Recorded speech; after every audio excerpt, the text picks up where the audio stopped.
Breakfast के बाद मसूरी की डे 2 की शुरुआत हमने की दलाई हिल की ओर एक खूबसूरत सफर के साथ।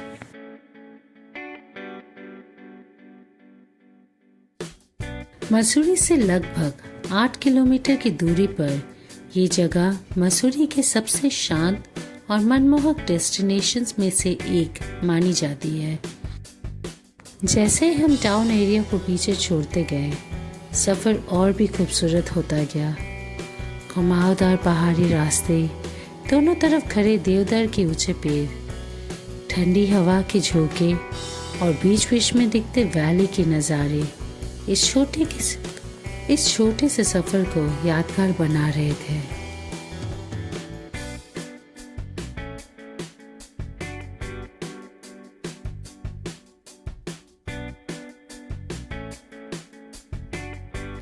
रास्ते में हमें Lal Bahadur Shastri national academy of administration भी देखने को मिली, जिसे आमतौर पर लवासना के नाम से भी जाना जाता है। ये भारत के सबसे famous civil services training academics में से एक है, जहां आईएएस, आईपीएस ऑफिसर्स की फाउंडेशन ट्रेनिंग कराई जाती है। मसूरी की खूबसूरत पहाड़ियों के बीच स्थित ये एकेडमी देश के भविष्य के ऑफिसर्स को तैयार करने में बहुत इम्पोर्टेंट रोल निभाता है।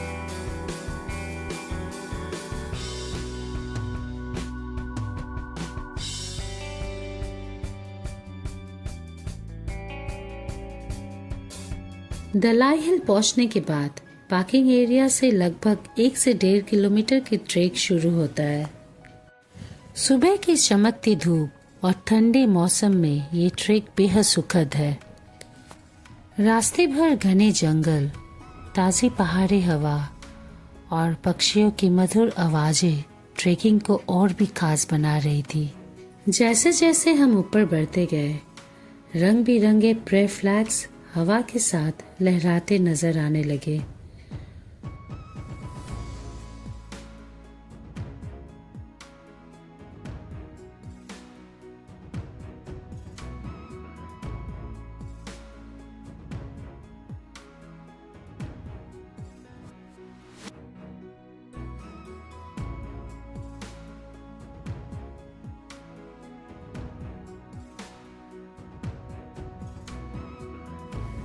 दलाई हिल पहुंचकर जो सुकून और खुलापन महसूस होता है, उसे शब्दों में बयां करना मुश्किल है। दलाई हिल के नाम हिज होलीनेस दलाई लामा के सम्मान में रखा गया था और ये स्थान तिब्बतन बुद्धिस्ट कल्चर की एक खूबसूरत झलक पेश करता है।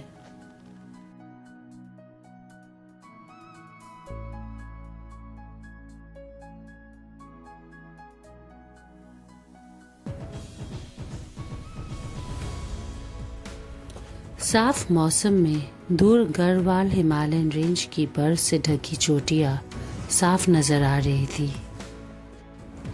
गंगोत्री यमुनोत्री क्षेत्र की बर्फीली पहाड़ियां आसमान के किनारे ऐसे लग रही थी जैसे किसी कलाकार ने सफेद रंगों से एक खूबसूरत कैनवस सजा दिया हो।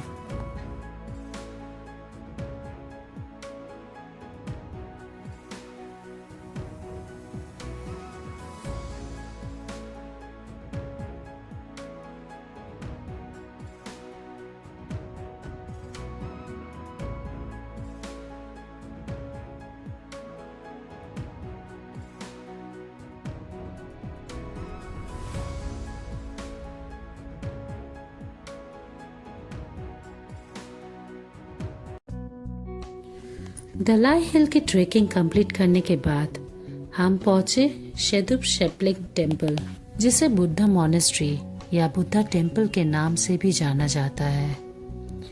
मसूरी के हैप्पी वैली एरिया में स्थित ये मॉनेस्ट्री अपने शांत वातावरण और खूबसूरत परिसर के लिए काफी प्रसिद्ध है। मॉनेस्ट्री के अंदर का माहौल बहुत ही शांत और सुकून भरा है। चारों तरफ प्रेयर व्हील्स, बुद्धिस्ट पेंटिंग और प्रार्थना की वातावरण देखने को मिलता है। यहाँ आकर सच में लगता है कि मसूरी की भाग दौड़ और शोर कहीं पीछे छूट गया है। इस मोनेस्ट्री का इतिहास भी काफी खास है। 1959 में तिब्बत से भारत आने के बाद दलाई लामा ने कुछ समय मसूरी के में बिताया था।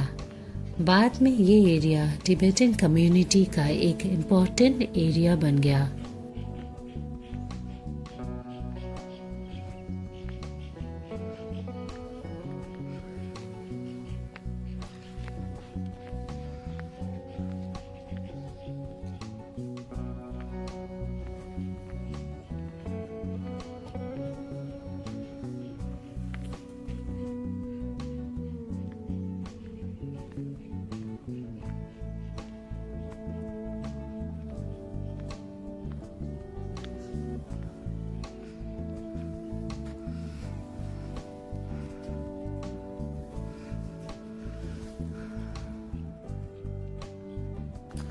मोनास्ट्री का पूरा कैंपस बेहद खूबसूरती से सजाया गया है।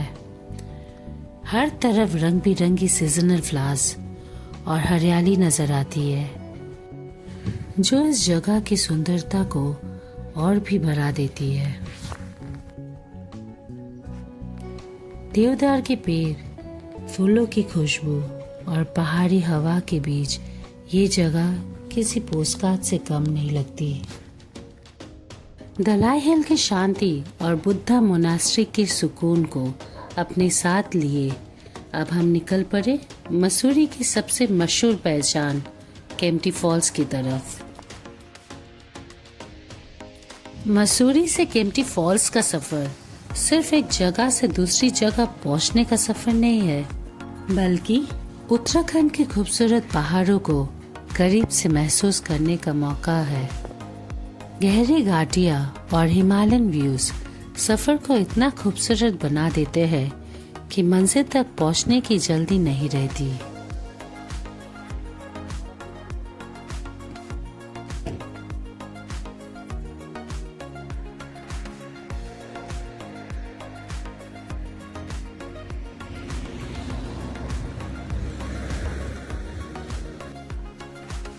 और फिर कुछ देर बाद पहाड़ों की खामोशी को तोड़ते हुए सुनाई देती है पानी की आवाज, जैसे कोई झरना दूर से आपको अपनी तरफ बुला रहा हो। नीचे जाने के लिए स्टेयरकेस या फिर 250 रुपीस पर पर्सन के चार्ज पर रोप वे है।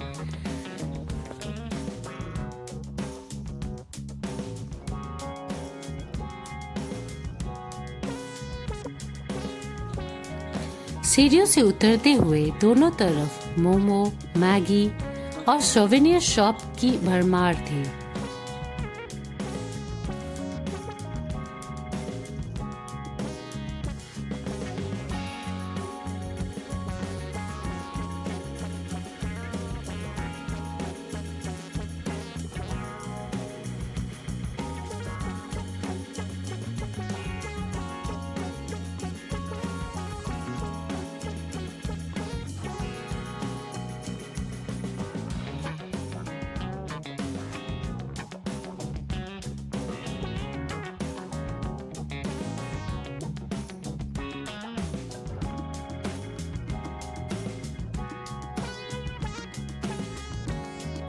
नीचे उतरते ही सामने था केम्प्टी फॉल्स।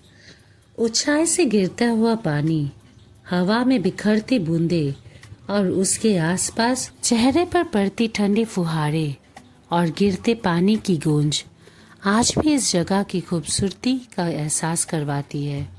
लेकिन एक बात जो दिल को थोड़ा सा चुभती है, वो है इस जगह का बदलता रूप। कहते हैं कभी केम्प्टी फॉल्स मसूरी की सबसे प्राकृतिक और शांत जगहों में से एक हुआ करता था। आज लगातार बढ़ती दुकानों, कमर्शियल एक्टिविटीज और भीड़ के बीच उसकी वो असली पहाड़ी पहचान कहीं न कहीं खो जा रही है। फिर भी जब आप कुछ पल के लिए भीड़ से नजर हटाकर सिर्फ गिरते पानी और आसपास के पहाड़ों को देखते हैं, तो केम्प्टी फॉल्स आज भी अपना जादू चला देता है। मसूरी की कहानी भी कुछ ऐसी ही है। एक तरफ पहाड़ों की अनमोल खूबसूरती और दूसरी तरफ बढ़ता हुआ कमर्शियलाइजेशन।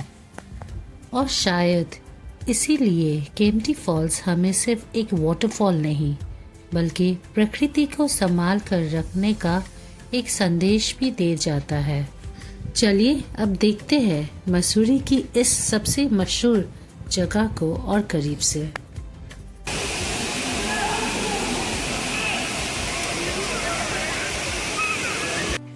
इस ब्लॉग में इतना ही। नेक्स्ट वीडियो में हम देखेंगे संतुरा माता मंदिर और जॉर्ज एवरेस्ट पीक। आपको ये वीडियो कैसा लगा?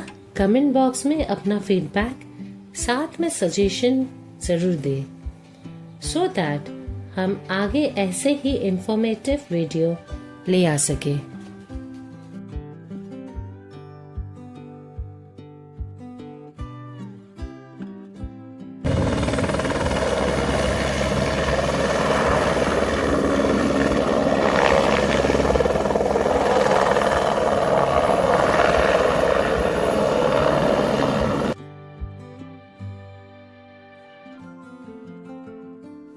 अगर वीडियो पसंद आया तो लाइक, शेयर एंड सब्सक्राइब जरूर करें।